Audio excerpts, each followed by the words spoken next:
Hey everybody, how you doing? It's Manitoba Hal, and it is another Tuesday tutorial. Now today we're going to be talking about the C Major Pentatonic scales on your ukulele. A couple weeks ago I did a video on the C Minor Pentatonic scales, and I'm going to post a link to it up in the card up there. Follow that link if you want to see all about the C Minor Pentatonic scales. Today we're going to deal with the 5 positions of the C Major Pentatonic scale. So I have my resonator ukulele here, and it's tuned G, C, E, A with the high G. So because it's got a high G, I'm going to focus on just the C, E, A strings. Now, there will be diagrams showing up below that will show notes on the G. They are there. I tend to leave them out with a reentrant tuning because they don't sound correct when you jump out of the scale. But if you have a low G, you can totally use them. And it's nice to know that they're there. It's important to know that they're there. So let's start with the first position. Now, the first position starts on the 3rd fret of the A string, so that's our C note.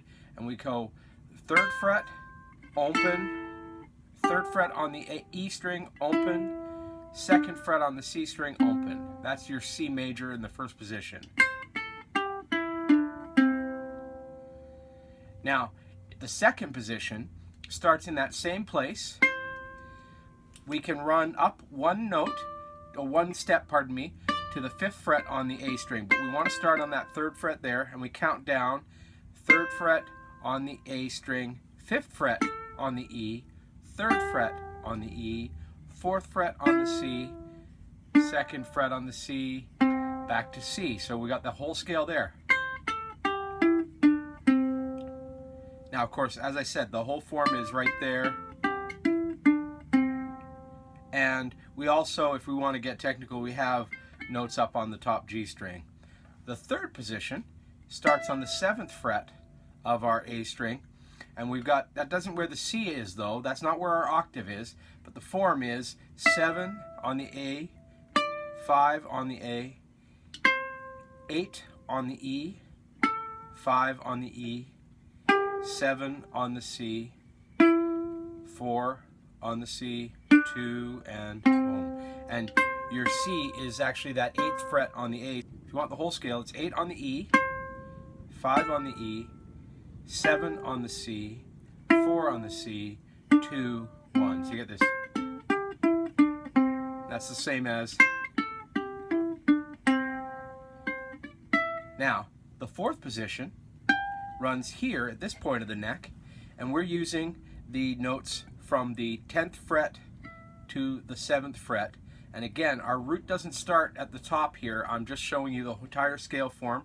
It's the 10th fret on the A string, 10th on the A, 10th on the E string, 8 on the E string, 9 on the C, 7, 4, 2, 1. Dead. And again, our C is there, right? So we have that 1, 2, 3, 4, 5, and there's our octave again.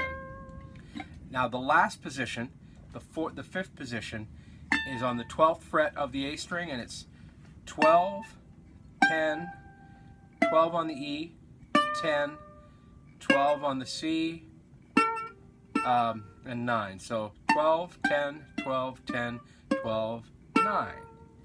And those are all the ones that tie together. Now on the diagrams that you see here, you can see where the octaves are by the red dots. You can see how they all connect. Now, what's really important to note, if you've gone through the C minor pentatonic scales already, you probably recognize that these shapes are identical to the minor scale, but they're just in a different position. The relationship, as I understand it, is that the 2nd position C minor pentatonic scale, that one there, is the exact same as the C major pentatonic scale, but drop down 3 frets. If I'm using the 2nd position of the C minor, and I drop that down 3 frets, I get the C major scale. Or conversely, if I take that C major scale, which runs, from the 3rd fret open, 3rd fret open, 2nd fret open, and I slide it up 3 frets to 6, 3, 6, 3, 3, 5, 3, it is now a C minor pentatonic scale.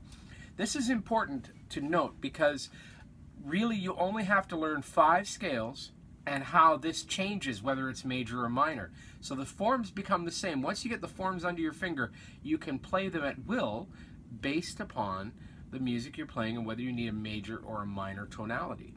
And they also work like a Mobius strip. What I mean by that is, if I'm playing C Major Pentatonic here,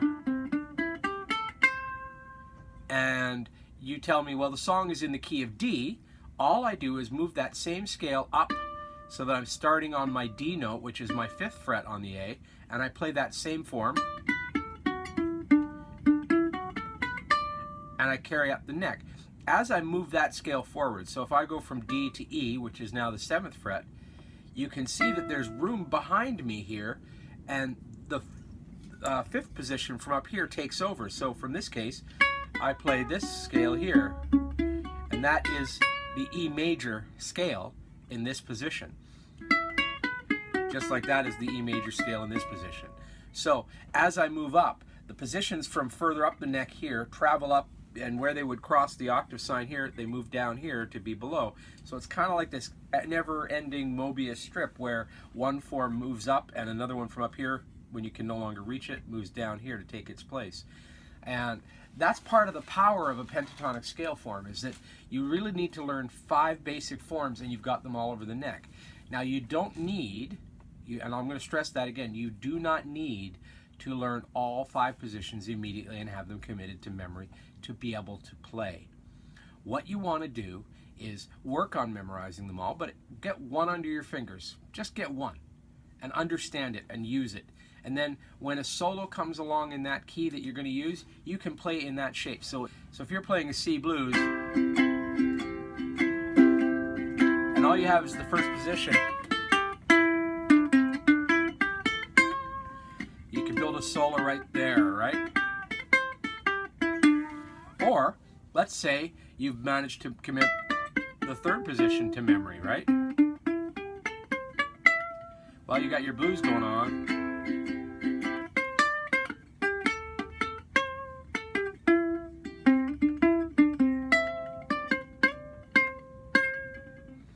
So you only really need the one because, of course, it's the same scale. It just lives in different positions on the fingerboard. So have some fun and practice and work on your scales. We're going to be back in a couple of weeks with another tutorial for you. In the meantime, I want to invite you to check out my Patreon channel. These videos come to you courtesy of my patrons on Patreon. They pay for these free videos for you to watch, and in exchange, they get content that you don't see on the weeks following. So next week, they'll be getting a tutorial that is just aimed at them. One of the most exciting things I have going on my Patreon right now is a thing called Ukulele at the Crossroads, where I break down these classic blues songs in a duet fashion for baritone and soprano ukuleles.